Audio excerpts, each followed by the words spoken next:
Hello. Hii ni Global Ranch. Nafikiri hii inaweza kuwa ni habari njema kwa wake au mabinti ambao wana ndoto za kuwa waigizaji na wana ndoto za kuwa wasanii kuweza kutimiza ndoto zao.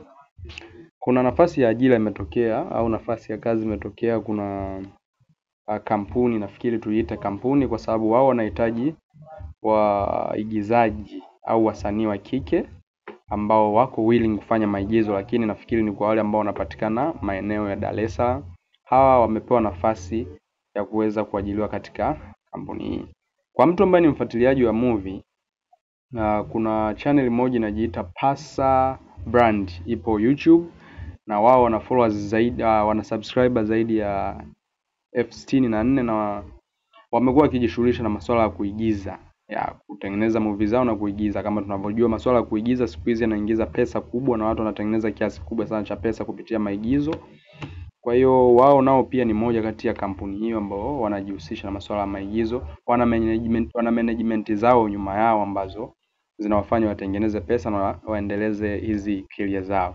Kwa hiyo wao wametoa nafasi za waigizaji wa kike. Hawajataja idadi maalum, lakini wao wamesema waigizaji wa kike ambao wanapatikana jijini Dar es Salaam ambao wako tayari kuanza usanii waweze kuwatafuta.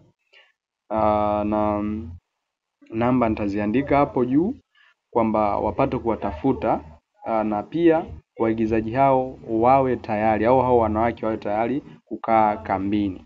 Unajua maigizo siku hizi yamekuwa na changamoto pia katika uandaaji. Ili watu kutengeneza kitu bora wanatakiwa wapate muda mzuri, wapate maelekezo, mafundisho na kila kitu ambacho kinatengenezwa kwa uzuri kabisa na kwa muda mrefu.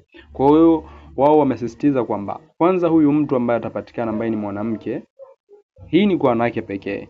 Huyu ambaye atapatikana anatakiwa awe anaishi Dar, na cha pili cha muhimu zaidi awe tayari kukaa kambini. Kwa hiyo ukienda kujihusisha nao au ukiomba ajira maeneo haya, jiandae kwamba kuna siku kadhaa pengine mtakaa kambini. Haijulikani mtakaa mpaka igizo zima au ile series au maybe ile movie yao iishe, au hicho kitu unachotaka kukitoa kiishe, au mtakaa then mtakuwa mnarudi nyumbani, ila utakapoomba watakupa wao maelekezo.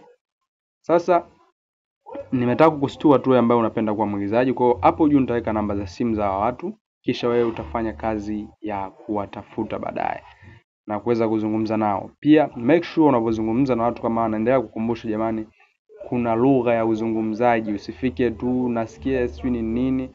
No, wewe waambie nimelipata tangazo la kampuni yenu, au tangazo, sema tu la kampuni yenu kupitia mtandao fulani. Kwa sababu hii hapa imepatikana YouTube, unaweza kuambia nimepata tangazo lenu kupitia mtandao wa YouTube, mkihitaji waigizaji wa kike, mimi niko tayari kufanya nini? Kufanya hiyo kazi. Kwa hiyo wao ndo watakupa sama maelekezo kwamba bwana inakuaje. Kwa hiyo make sure unafanya hivyo kwa wale ambao unapenda kuwa mwigizaji. You all got your employment. Usisahau kusubscribe, kulike, comment na kushare video hii.